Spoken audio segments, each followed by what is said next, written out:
have been asked this question countless number of times since 2020 and the obvious complications that COVID has put into the recruiting process. That question is twofold. Should I reclassify? And we'll talk about what that means in a minute. And what is post-grad? So let's talk about both. Reclassifying means, for example, let's say I'm a 2022. All right, reclassifying means that I'm basically going to stop that year, and when school starts again in August or September, I'm going to repeat that year. So now I'm a 2023 instead of a 2022. A lot of people out there, including prospects, moms and dads, think that's advantageous to their son and or daughter in their recruiting process, in the sense that they're going to have another year to physically mature, another year to develop. And for the most part, like we've talked about throughout this course, it's geared to the sense that moms and dads and prospects think if they hold back another year, they have a better shot at being a D1 athlete. All right. So let's talk about reclassifying. What are the advantages and the disadvantages of it? The advantages are, we just touched on it. All right. It gets you another year to physically and, in my opinion, emotionally mature as a projectable prospect to the collegiate level. That's great, all right? And it gives you another year to possibly further get identified, okay? What are the disadvantages of it?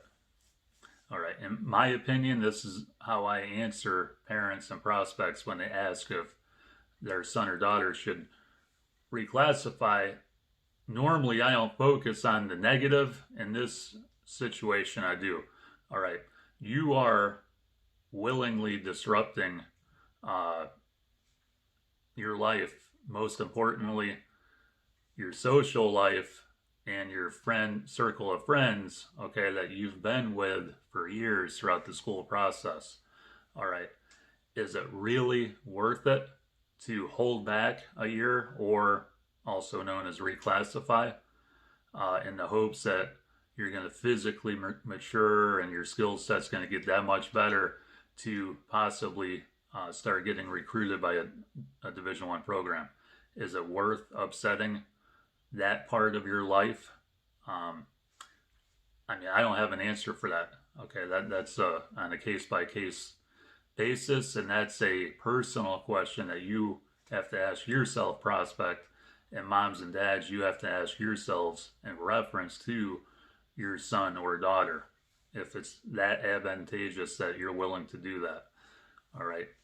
I can tell you this, okay, if you are reclassifying for the sole purpose of thinking that that is the answer to get recruited by a D1 school, then you're definitely making a mistake, okay? Because here's the secret, guys and girls. All right, if you're a D1 projectable prospect, all right, you're getting identified by coaches as an 8th and 9th grader. All right, that's the reality. All right, it's early February 2021 right now. All right, in the baseball world, all right, the Power 5 programs, the Floridas, Tennessees, Florida States, so forth, they're well into the 24 class. They've been in the 24 class for months, and there's many 2025s who are verbally committed. All right, so if you think as a 22 you're going to reclassify and now you're a 23 and that's going to give you a shot to play at a Florida State or something, no, it's not, because they're past you already. So if that's why you're doing it, don't do it. All right, mid-majors, they're into the 23 class right now. Okay, their 22s are for the most part done. They're into the 23s. So again, if you're reclassifying thinking that's going to be the answer to get to a D1 school, don't do it.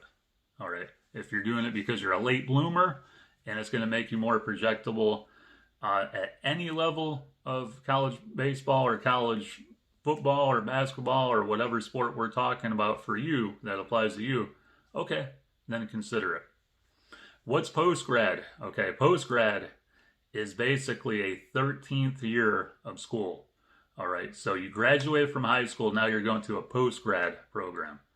All right, it does not burn any NCAA eligibility.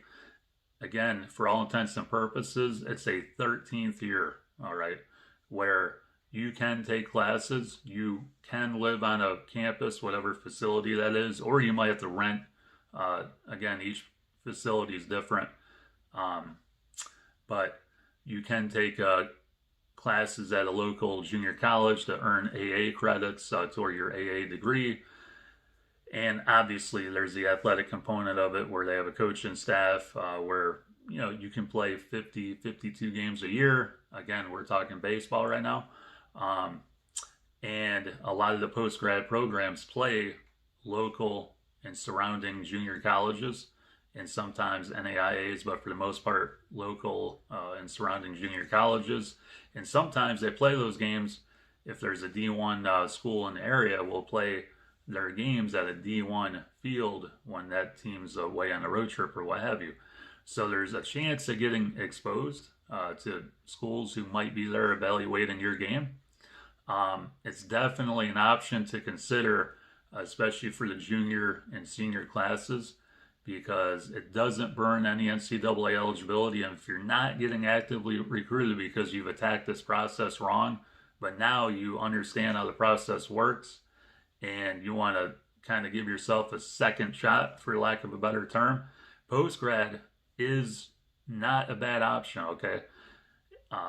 You can spend anywhere from, it could be the same as a tuition of a 4-year school. It all depends, again, on the program. But a lot of these institutions offer scholarships and so forth.